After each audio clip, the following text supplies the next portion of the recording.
Once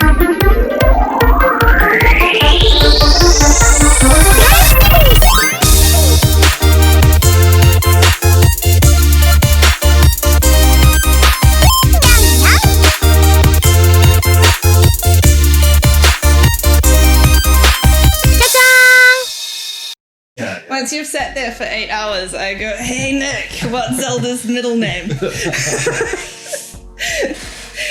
No, so our tattoo friendship has been like... 3 years? Yeah, I'd say. And now I'm going to cry because it's coming to an end. No, it's just the end of 2 arms. Yeah, that's all. just 2 arms. Got much more to tattoo. That's good, I am glad. You being a media teacher and stuff, you probably look at movies and stuff a little bit differently and games and stuff because you have like the knowledge behind. Yeah. Well, you'd probably pick up on things that maybe the normal person wouldn't. I mean, it's something you can turn off, right? Yeah. But it's, you are kind of taught to be very critical of media, films, television, and games. But, that can stop you from enjoying them if you don't turn off that critical lens. Yeah. What I found funny was that there are a lot of similarities between Zelda and Ghibli. Yeah. And then I thought, like, we kind of knew that when we were doing both arms, right? Like, we were kind of like, hey, there's subject matter that kind of is represented through both sides and trying to match them up. And they work really well as 2 sleeves. There is even a Ghibli Zelda trailer. Right. I haven't seen that. Yes. That's awesome. I will play it for you after this. So like a fan trailer, obviously. Yeah, but in the style. But like in the style of Studio Ghibli. Sure. Yeah. Like forest and nature-y tones that both kind of have crossed over really well. Yeah, that combination of like nature and broken down technology from, a past, like it's futuristic, but it's from an ancient past. Yeah. So it takes place in this weird time period and having gods present as well, of course. Yeah. There's an odd combination of supernatural elements as well as sci-fi and then fantasy. And then like the more I kind of saw that, the more I kind of noticed the similarities. So I think a lot was, like you said, the ancient machinery in Breath of the Wild versus Castle in the Sky or like Nausicaa kind of thing. Yeah, they're like both called Guardians. Yeah. Yeah, I mean, I imagine they both just have borrowed or been heavily influenced by a lot of Japanese culture and mythology, which is what we're picking up on those similarities. Yeah, and I kind of like that both kind of tell the story of characters that have kind of been dealt this hand, and it's them figuring out how best to deal with the problems that they've been given or the situation that they've been put in. Yeah. It's a classic hero's journey sort of story with the Zelda games as well as the Ghibli stories where, someone sort of unassuming is thrown into a grander story. They don't think that there's anything special about them, and it's only through an old man saying it's dangerous to go alone, take this, that they realize that there is this bigger world out there for them to discover. And I think that comes across in a lot of the Ghibli films as well as the Zelda games. And also like in learning about their past as they progress as the story kind of unravels. That's something with Link is always kind of learning more. I mean, think of Breath of the Wild, you've got to discover the memories in order to further the story. So. And then it validates the decisions made along the way as well as, okay, we're making this decision based on like this memory or like this, that's how everyone deals with life in every situation kind of thing. The importance of learning the lessons of the past. Exactly. To develop and improve. Yeah. If you could pick one favorite Ghibli film? I mean, honestly, the one we started with, my first tattoo of you was the Princess Mononoke at the top of my sleeve there. The importance of Mononoke for me was that was the first anime I ever saw. I was taking Japanese. It was the late 90s. I think it came out in 97 anyway. And, I was in year 12 Japanese class, and one of our teachers was from Japan. She came and brought the video of it back without subtitles. So we were just watching this film just for the visuals alone and, picking up bits of Japanese. But I mean, as you can attest to. It's probably a really good way to like learn the Japanese and be like, okay, so what's happening here? And I think you probably could watch a Ghibli film and not really know what's going on, but it's so beautifully portrayed and shown in the imagery that you still get the idea of what the story is about, right? Yeah, exactly. And that was it. There was like nothing I'd seen before. So it just opened your eyes to a whole world of magical stuff. And it was odd because it was a time period into that 90s period. In New Zealand, there wasn't a lot of anime available in video stores. We didn't have streaming services. Like no, not at all. Like you had your Akira and Ghost in the Shell, and a few of the other staples, and then Ninja Scroll and whatnot. But like that was it. Yeah, and even like Akira and Ghost in the Shell was like way too heavy hitting for the age I was when these came out. Yeah. Like I remember watching Ghost in the Shell and being like, man, this is amazing, and watching Akira and being like, the animation is beautiful, but the story I just wasn't old enough to kind of comprehend yet. Whereas Princess Mononoke, it's learning to like respect nature, and it respect the world you're in, and it was like a very fundamental truth that everyone should embrace this and learn this. Yeah, and it's more complex than, say, like the American equivalent, I guess, being Disney. A lot of people make those comparisons, but Disney's very black and white, and that's good versus evil, whereas, Mononoke, for example, both sides of that conflict are shown to be problematic. They both have their erroneous ways, and they both have their good sides as well. And so it's a little bit like the video we were watching about Hell's Moving Castle before, where they were saying that Miyazaki doesn't portray the antagonists as the ultimate bad. It's the systems that have created them, the problem. How they've grown up and within these systems that have turned them into having these views and being these kind of people. Yeah. Right. And then favorite Zelda game?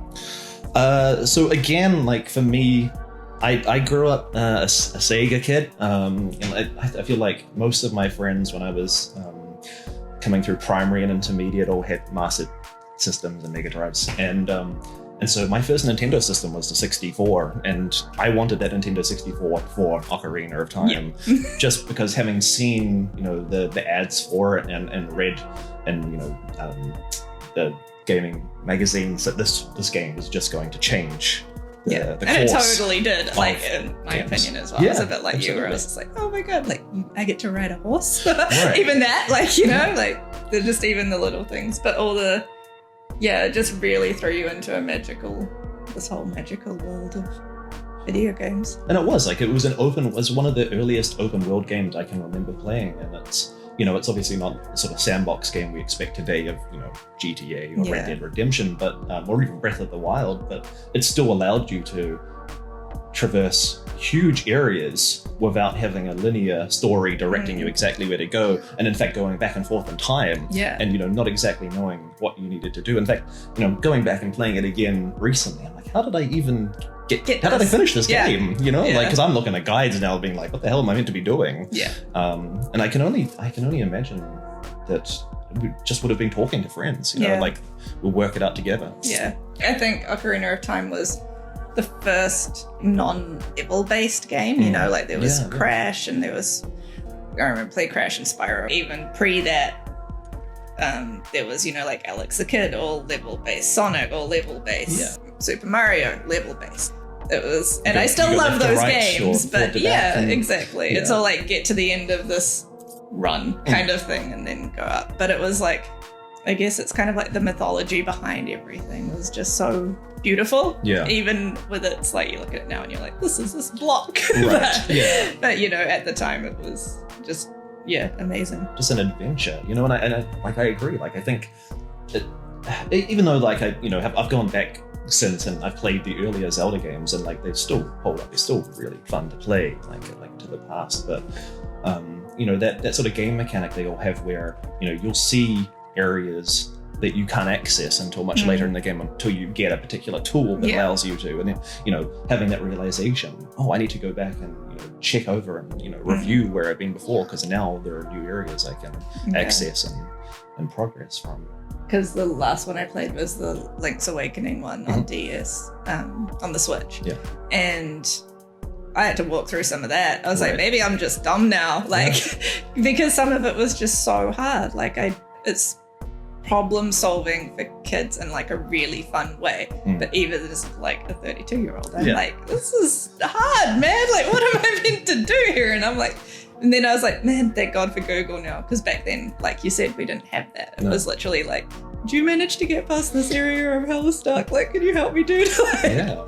Or like a walkthrough in a magazine. Yeah. Or you had to buy the books that had the walkthroughs. Yeah. Books. Yeah, I remember having like a Final Fantasy book and just was my Bible, just getting through those games.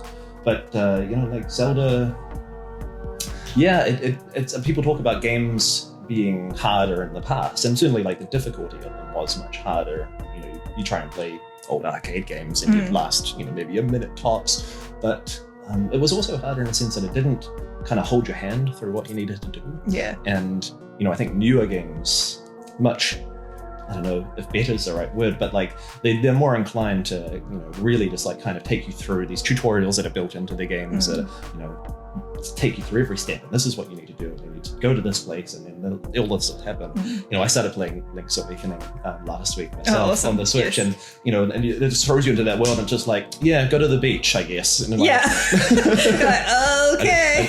And here's a shield. Good luck. You know, try not to die. And I'm like, wow, to give you nothing and just be like, like, what am I meant to do here? A weapon would be cool.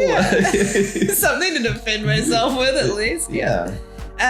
But I think all of that is so, like, those hard moments that you're like, oh my god, what am I doing here? Like, what do I have to do?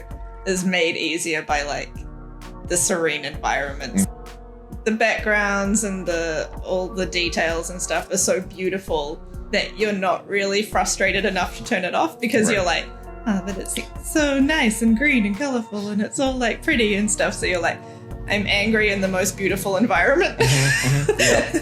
Yeah, no, I feel that. I think we've talked about Breath of the Wild before, and how, like, you know, my experience playing that game is, I think I accumulated about 60 hours in that game without even touching the main storyline, because I'm like, I just wanted to explore and, you know, try and do all the side quests, but all of those side quests are effectively just opening up the world more and allowing me to see more of it. So you get so inspired by, like, oh, there's a new terrain out there, and like, oh, look at that mountain in the distance. I wonder if I can climb to the top of that. And I think that's that sense of adventure that's come through from the very earliest of them. And it does have that very like Ghibli feel to it, and it's almost like you get to play in a Ghibli environment, which I think is so cool, when especially, you know, with Breath of the Wild and stuff, and you do just get to roam around and see all this like beautiful scenery that is very much the same kind of inspiration and stuff, like the big mountains, the like rolling hills, the beautiful flowers, and all the crazy creatures that live within these worlds is just insane. And it's that soft world building where like nothing really needs an example. It's you're just experiencing it, and it's nothing needs an explanation as to why this creature is there or anything like that. It's just like, this is how it is. And like enjoy the ride and take from it what you want as well. Yeah. I mean, the games really don't explain.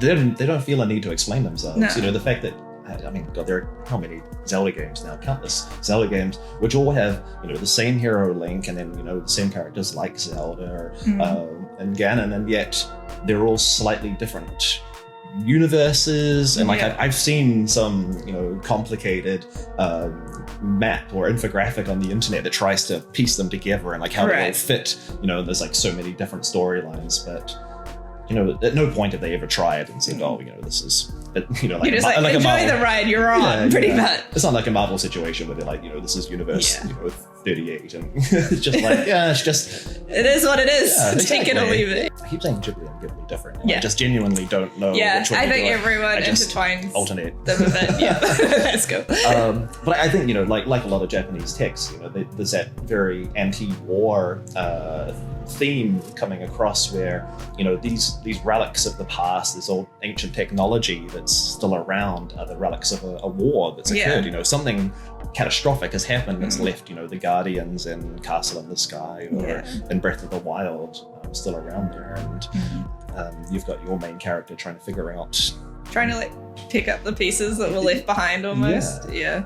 And I think the thing I like about that, though, is neither the games or the films really hit you over the head with that. You know, they're not really like force feeding you these messages, but they're there to pick up if you want to look it's deeper. Like it can be as deep as you want it to be, and you can take what you want. Like, I'm sure I could easily play any Zelda game again, or watch any like Ghibli movie again and take something different the older I get from it, you know what I mean? Yeah, absolutely. But those visual representations of like hatred or anger or, you know, like depression or whatever you kind of, I guess, take from it. It's like that black muck, like, you know, the black goo that's in Princess Mononoke and kind of like takes over people. And it's almost a personification of like an abstract idea, like hatred. Exactly. Or like hate that's been left behind. Yeah. Almost. Like, again, I guess links to that idea that it's not the people, you know, that the people, you know, can be redeemed. It's just this, you know, this ancient hatred or, you know, whatever it is, this history of this place and these people and their cultures that is making them act the way they are. And you can't like ever get rid of it. You can just, you know that it's there and accept it and then try your best to overcome it. As I think what is the best thing to take from both of those is it's not that we can get rid of it entirely, but we can definitely overcome it, and everyone's got you know, struggles. And so I think you can kind of look at it within that kind of realm as well. Yeah, absolutely. Which I think was really cool. The more contemporary ones aren't just a classic damsel in distress princess story. You know, it's not Princess Peach, you know, being moved to another castle. And that's something I really liked, and why I wanted Sheik to be in the sleeve was, you know, that idea that, you know, here's a kind of an interesting way to portray Zelda in a sleeve for people who wouldn't know. You know, you're like, well, that actually is. Yeah, but, you know, in a more sort of active, rebellious character. Yeah. Which is great. And I think that's something that both do really well, is not making that damsel in distress. Yes. Kind of like Miyazaki does amazing like woman roles, and even, you know, like we were watching Howl's Moving Castle before, and Sophie, she's not ever pitying herself, being like, oh, I'm an old woman now, what was me? Yeah. She's picking up everyone around her, even though she's been just freshly cursed, you know. Yeah. And same with Zelda, just trying to like figure out who she is, do her own journey, like, you know. Again, I think a cultural thing here, but like, I hear kids, you know, they at school, when they're critiquing films, they'll look at like the Disney films and you know, how female characters are represented in those, and look at the sort of sexist ways in which, you know, the messages. Little Mermaid's a perfect example of, you know, someone giving up their talent to find a man that they saw for like 5 seconds on the beach one time and was like, oh, he's hot. Yeah. But a lot of the time the kids will just say, well, it's just a product of its time, you know, they're better now, Merida and Brave, etc. But but you know, in the 80s, that's just how things were. But then you look at the Miyazaki films, and the female characters in those were strong all the way through. So maybe that's a cultural thing. Maybe the West was catching up with Japan's view. I mean, the more I talk about these things, like the more I find these deep themes and motifs and things, you know, the deeper meaning of these texts. But I mean, you know, in a more superficial way, like I really was just looking for the things that made me happy that have made me happy all through my life, you know, and for stuff that like meant a lot to me. Like I say, like the sort of first anime, like the first animated film even that really stood out and was important and said something to me. And then, you know, the first sort of game that really allowed me to see what games could be. And so these do speak to really happy times in my life, but also there is that greater meaning, and this is part of the reason I keep coming back to them, you know, like I keep watching them over and over, or keep playing these old games. It's still like lessons learned, and it's kind of like reassuring in a way, like when you watch it with like a new set of eyes or whatever. Like I said, like playing the games 5 years down the track, 10 years down the track, like, or watching the movies the same. Like you're always going to take something different or see something new depending on what you've been through in the last 5 years. And I think that in itself is super cool. Yeah. And like whether you were, you know, 10 years old just being like, this is cool because it's open world, or like this is cool because I can now identify with like feeling a little lost, or like trying to find myself, or like just wanting to be on an adventure in COVID times. I just want to go on an adventure, you know? Like, just outside. I'm going to play Zelda, it's pretty, or I'm going to watch a Ghibli film because it takes me away for an hour, do you know what I mean? Like it can be anything. And I think as long as, to have that happiness on you forever, and then be constantly reminded of the good times, as well as like being like, you know, these mean a lot to me and they taught me a lot too, is dope.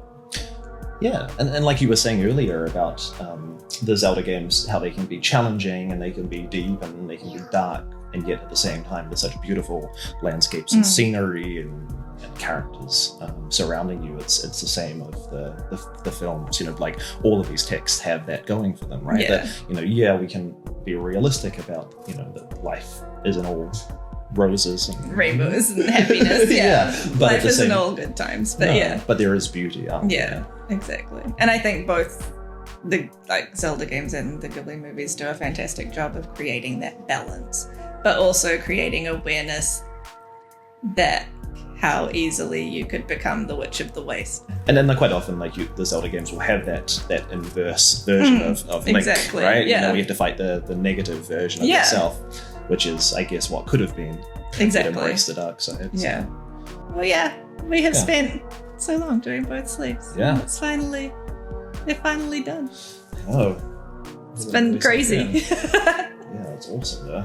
Thank you for being such an awesome client. And you've been on heaps of my stuff. When people have asked can I come and film stuff in my uni project? And I'm like, oh, what better person than Nick? It's a pleasure. I love to promote the place. Thank you.